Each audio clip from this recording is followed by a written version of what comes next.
Gimana caranya biar kita selalu tenang menghadapi masalah? Biar tenang ketika kita tahu nilai kita kayaknya anjlok. Biar tenang pas kita tahu judul kita ditolak. Lamaran juga sama, di hari yang sama lah gitu. Pagi judul ditolak, malam lamaran ditolak. Selama Allah nggak nolak kita kan masih aman nih. Karena apa yang di sisi Allah lebih baik. Gimana caranya kita biar nggak panikan ketika ada masalah? Walaupun sedih, itu fitrah manusia sedih. Cuman ada yang sedihnya wajar, ada yang sedihnya sampai berlarut-larut atau putus asa. Bentuk keputusasaannya macam-macam. Ada yang putus asa dengan bunuh diri, loncat dari jembatan, ternyata nggak meninggal, gagal bunuh diri gitu kan. Ada yang putus asanya dengan cara ngelakuin perbuatan dosa, kayak mencuri atau udahlah saya mah nggak mau peduli lagi dengan hal haram, yang penting saya ambil aja semua proyek gitu. Nah, ini putus asa. Ada yang putus asa dengan nggak mau lagi bertaubat. Dia ngerasa aduh kayaknya saya nggak pernah nasuhan nih taubatnya, taubat ulangi lagi, taubat ulangi lagi. Kenapa kita berputus asa minta ampun ke Allah, padahal Allah nggak pernah putus asa mengampuni kita? Kan aneh nih. Allah tuh nggak pernah putus asa ngampuni kita, nggak pernah bosan menerima taubat kita. Allah nggak pernah bilang lo datang ntar pasti besok buat lagi, enggak. Padahal Allah maha tahu kita mungkin besok masih ngelakuin dosa yang sama. Asal kita datang, Allah langsung terima. Seolah-olah Allah tuh kayak husnuzon banget sama kita, walaupun pastinya Allah tahu tentang apa yang akan kita lakukan di masa yang akan datang. Ini artinya kenapa seseorang jadi putus asa, jadi berhenti untuk mencoba, jadi tidak lagi berharap apa-apa, jadi pesimis, jadi tidak survive dalam masalah, jadi penuh khawatir menghadapi hidup. Ada masalah dikit kayaknya udah kiamat dunia, padahal kuota habis doang nih. Langsung aduh kuota habis jam 11 malam. Biasanya kan jam 11 itu jam chatting tuh sampai jam 1. Atau jam 11 malam kuota habis, padahal tadinya pengen ngebangunin dia. Iya dia gitu kan. Jam 2. Gampang, pakai aja kuota doa. Ya Allah bangunkanlah dia, tiba-tiba dia tetap bangun. Dia bangunin kita akhirnya. Ini bisa aja terjadi. Yang jelas gimana sih cara biar kita keep happy, tetap bahagia walaupun gak bisa jalan-jalan jauh. Tadinya pengen jalan sama teman-teman, ternyata duitnya gak cukup. Kita lihat teman-teman kerjanya traveling aja, ke Lombok, ke Batu Karas, kerjaannya keliling aja. Dan kita, aduh pengen juga ngeliat pantai misalnya, ke gunung, touring sama teman-teman. Ternyata, tapi saya nggak punya motor, saya nggak punya uang, saya nggak punya waktu dan seterusnya. Bisa nggak kita tetap bahagia seperti mereka, walaupun nggak ngerasain pengalaman-pengalaman asik seperti yang mereka rasain? Gimana caranya biar ketika kita sujud itu sama nyamannya dengan ketika kita tidur di atas pangkuan istri? Belum ya? Gak tahu sih rasanya. Pokoknya tuh keren banget loh. Salah satu yang bikin saya kalau gak bisa tidur itu tipsnya adalah tidur di atas pangkuan istri. Langsung tidur. Cuman masalahnya susah bangun. Nah ini nih, gimana caranya kalau kita sujud rasanya senyaman itu? Gimana caranya? Bukankah kita selama ini mungkin, kita atau saya lah, pas sujud pengen cepat bangun. Gimana caranya sujud gak bangun-bangun? Pas kita sujud, aduh pengen lama gitu sujudnya teh. Terutama kalau sholat sendiri. Kalau sholat jamaah memang gak boleh. Kenapa? Karena hajat orang beda-beda. Nabi kalau sholat jamaah mah standar-standar aja. Tapi giliran sholat sendiri itu sampai orang kewalahan ngikutin Nabi. Dan itu bukan cuma Nabi, sahabat juga kayak gitu. Siti Aisyah, istri Nabi itu, Siti Aisyah itu pernah sholat duha kurang lebih 4 jam. Itu cuma baca 1 ayat doang loh. Famanallahu alaina wa waqana adzabas samum. Dia baca sendiri, agak keras karena dia di dalam rumah sendiri. Lewat seorang sahabat lewatin rumah Aisyah mau ke pasar, mendengar Aisyah lagi sholat. Famanallahu alaina wa waqana adzabas samum. Nangis. Akhirnya sahabat ini pergi ke pasar. Dia belanja segala macam, balik lewat lagi rumah Aisyah.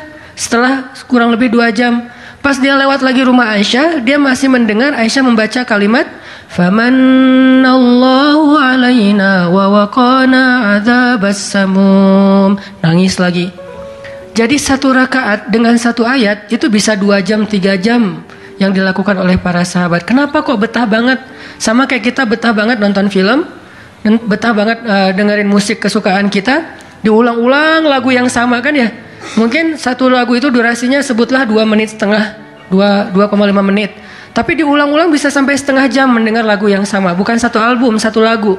Kenapa kita betah? Nah, gimana caranya? Kita juga dapat kebetahan kayak gitu ketika dengerin bacaan Al-Quran, ketika kita membaca Al-Quran sendiri, ketika kita sholat. Sampai ada istri Nabi sholat sambil ngikat badannya di dinding. Jadi dia bikin tali ke dinding gitu, terus dia ikat badannya, sehingga kalau dia udah gak kuat lagi, dia bersandar dengan ikatan tali di badannya, saking lamanya berdiri sholat. Coba bayangin, berarti kan semalaman tuh. Kalau udah gak kuat, dia berdiri itu sambil badannya keikat di tali.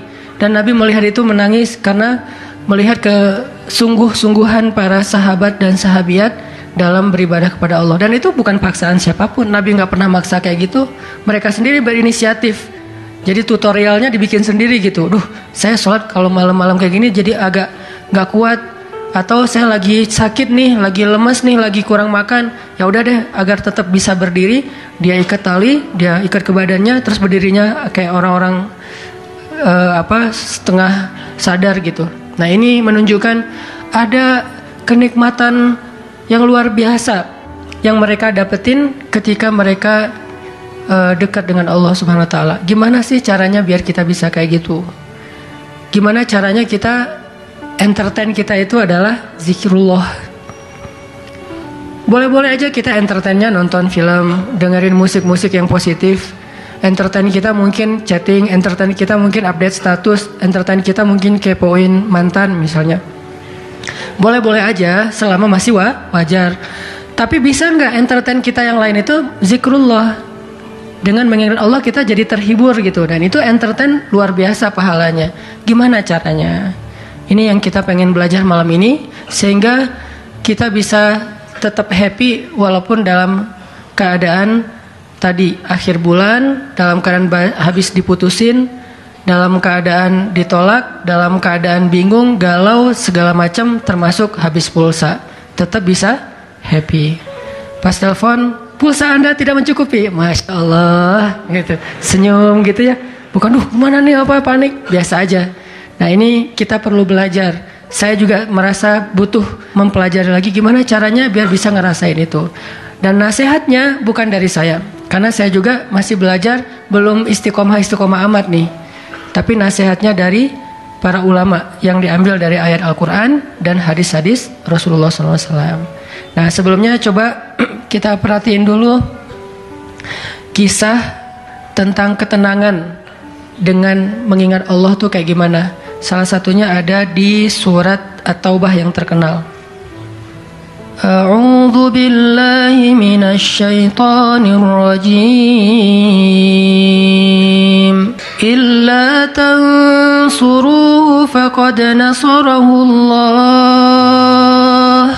إذ أخرجه الذين كفروا ثاني اثنين إذ هما في الغار إذ يقول لصاحبه لا تحزن إن الله معنا فأنزل الله سكينته عليه وأيده بجنود لم تروها وجعل كلمة الذين كفروا السفلى وكلمة الله هي العليا والله عزيز حكيم.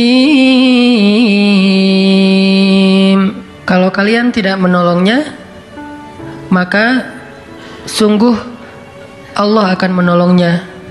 Seperti ketika orang-orang kafir mengeluarkan dia dari kota Mekah pada saat dia menjadi salah satu di antara 2 orang yang berdiam di dalam gua, yaitu Gua Thur. Ketika ia berkata kepada sahabatnya, yaitu Abu Bakar, dia di sini siapa? Rasulullah Shallallahu Alaihi Wasallam ketika dia berkata kepada sahabatnya, la tahzan, innallaha ma'ana. Janganlah kamu khawatir, bersedih, takut, itu sama. Sesungguhnya Allah bersama kita. Maka Allah Subhanahu Wa Taala menurunkan rasa ketenangan kepadanya dan menolongnya dengan tentara yang kalian tidak bisa melihat, sehingga Allah menjadikan kalimat orang-orang kafir itu menjadi dikalahkan atau rendah, dan kalimat Allah adalah kalimat yang tinggi, dan Allah Maha Perkasa lagi Maha Bijaksana.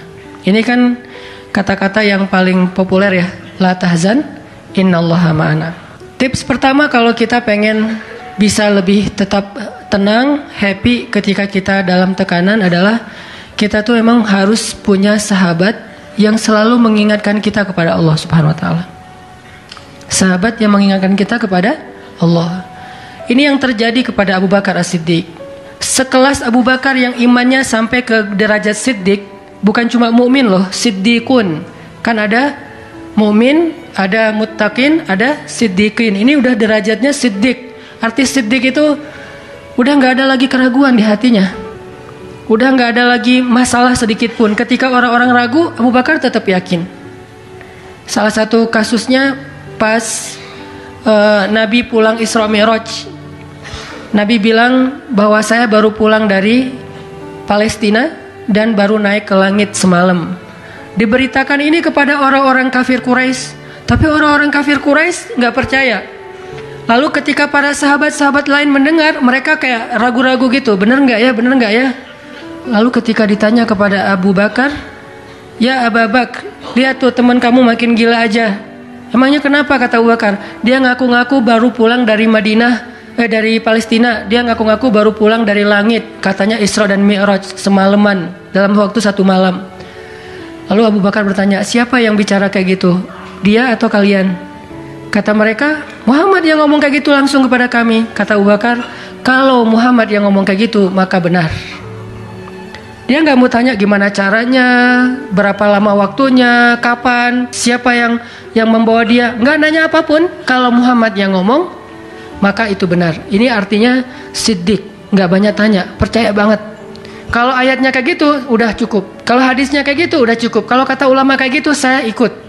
Nggak ada kenapa kayak gini dan seterusnya, nggak.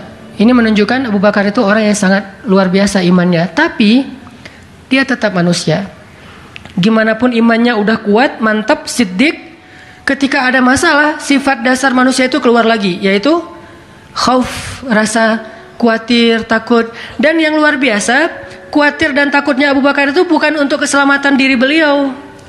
Abu Bakar itu khawatir terhadap keselamatan Rasulullah SAW. Jadi bukan keselamatan Abu Bakar. Kalau kita mungkin khawatir terhadap keselamatan diri sendiri nih. Kalau Abu Bakar derajatnya khawatir terhadap gimana ya Rasul, kalau mereka ngelihat ke bawah, ke kakinya, pasti kita akan ketahuan. Karena mereka sembunyi di sebuah lubang, nggak gua sih, kecil, lubang di bukit Jabal Thur. Dan orang-orang kafir Quraisy sudah datang ke lubang itu, berdiri tepat di pintu gua. Kalau mereka ngelihat ke bawah, udah ketahuan tuh, kelihatan Rasulullah sama Abu Bakar. Sehingga Abu Bakar berkata, ya Rasulullah, kalau mereka ngelihat kita sedikit aja ke bawah kaki mereka, mereka akan menemukan kita. Gimana ini ya Rasul? Saya khawatir terhadap keselamatanmu. Apa kata Nabi? Ya Abu Bakar, ma dhannuka bithnain, Allahu salisuhuma. Wahai Abu Bakar, kenapa kamu pikir kita cuma berdua? Allah yang ketiga di antara kita. Baru la tahzan, innallaha ma'ana. Jangan khawatir, Allah bersama kita. Kata-kata ini kalau diucapkan oleh orang solih pada waktu yang tepat ketika kita ngalamin satu masalah besar, itu akan luar biasa memberikan efek ketenangan buat kita. Tapi waktu yang tepat. Kalau normal-normal aja kayaknya agak kurang ngaruh nih. Makanya kata-kata kayak gini itu timingnya tuh harus pas. Dan yang mengatakan orang yang memang punya aura kesolehan yang luar biasa. Sekelas Rasulullah kurang apa? Itulah sebabnya kenapa kita harus punya banyak, atau setidaknya kita punya seorang sahabat, seorang teman yang solih, yang sering mengingatkan kita. Minimal istri. Kenapa? Karena kalau kita galau dalam urusan kerjaan, nanti pas kita pulang ke rumah, yang akan bilang la tahzan innallaha ma'ana adalah pasangan kita. dengan nada yang lembut, dengan senyum yang khas, dengan dekapan yang mungkin penuh kasih sayang, itu benar-benar bisa bikin kita tenang. Gak tahu tenang karena kata-katanya atau dekapannya nih, saya juga bingung. Dua-duanya kali ya. Dia bilang, la tahzan ya azizi. Panggilan buat suami bahasa Arabnya yang lembut tuh azizi. Bukan al-aziz ya, al-aziz mah nama orang. La tahzan ya azizi, atau ya habibi, atau ya albi. Albi itu artinya jantungku. Jangan dipakai deh, biar saya aja yang pakai itu. La tahzan. Jadi misalnya kayak suami galau tentang kerjaan. Mah, papa lagi galau nih. Kenapa, Pak? Di kantor itu kemarin kita ada tawaran proyek. Cuman proyeknya kayaknya cara untuk ngedapetin proyek itu cara-caranya tuh agak-agak kurang baik gitu. Ada suap segala macam. Tapi itu proyeknya untung besar loh, Mah. Nah, kalau kita nggak suap, kita nggak akan dapat proyek itu. Ini gimana nih, Mah? Diambil nggak? Kan galau nih, udah istikharah belum mantap nih hatinya. Istrinya yang bilang, Papa, Allah yang kasih kita rezeki. Kalau Papa ninggalin sesuatu karena Allah, Allah akan ganti dengan yang lebih baik. Pasti dari booster ya, Mah. Nyontek gitu ya. Nah, kalau dia ngomong kayak gitu kan jadi mantep nih. Kayak saya juga pernah ngerasain lagi kayak sedih gitu, lagi galau karena satu urusan. Istri mengatakan, udah serahin aja sama Allah. Kan jadi mantap kan hatinya. Hal-hal yang kayak gini nih. Kalau belum punya pasangan, temen. Sehingga Nabi mengatakan, almar'u ala dini khalilih. Seseorang itu bergantung loh kepada tingkat kesolehan temennya. Kalau temannya soleh, insya Allah dia akan terjaga oleh teman itu ketika dinasihati, diingatkan. Saya aja ngerasa banget yang kayak gitu. Ada masa-masa ketika saya kayak futur. Futur itu teman-teman artinya lagi lemah imannya. Mungkin banyak lalai, banyak main, sedikit manfaat. Walaupun ada juga banyak main, banyak manfaat. Itu mah tagline entah siapa akunnya gitu. Lagi futur nih ya, lagi futur. Lemah, ngerasa bangun tahajud kayak susah gitu. Ke masjid males, zikir gak khusyuk, tilawah Al-Quran gampang ngantuk. Jalan sama seorang teman saya yang dia bukan ustadz sama sekali, bahkan dia ngakunya belajar ke saya. Gak tahu benar apa enggak, yang sejatinya mungkin saya belajar ke dia. Lagi jalan, setelin tilawah Al-Quran, yang baca saya lagi tuh. CD tilawah Al-Quran saya. Saya kan gak pernah mendengar CD sendiri. Pas diputarin itu siapa? Lah itu ustadz. Oh ya. Baca surat Al-Mulk. Tabarakalladzi biyadihil mulku wa huwa ala kulli syai'in qadir. Pas sampai di ayat-ayat tentang jahanam, tentang neraka, tentang apa? Walaqad zayyana sama ad-dunya bimasabih dan seterusnya, dia nangis. Dia nyetir nih, dia nangis. Saya ketika ngelihat dia nangis, saya dapat hidayah.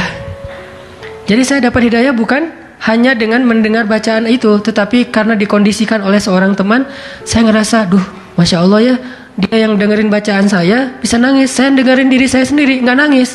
Kan ada masalah nih.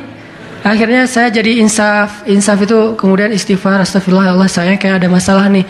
Mulai belajar dari dia, Pak, gimana sih kok bisa kayak gitu? Ustadz kan lebih tahu ilmunya mungkin, tapi kalau pengalamannya Bapak pasti lebih tahu. Rahasianya apa? Ternyata rahasianya emang dia orang yang nggak pernah dengar yang lain selain mendengar bacaan Al-Quran. Jadi buat dia bacaan Al-Quran itu benar-benar entertain buat dia. Oh, berarti kita harus lebih banyakin lagi dengerin Al-Quran. Kalau kita dengar musik sekali, berarti dengar Qurannya 3 kali harusnya. Baru masih agak-agak proporsional nih. Sehingga gampang kesentuh, hatinya itu mudah. Tapi pelajarannya tetap teman yang ngebawa kita kepada sesuatu.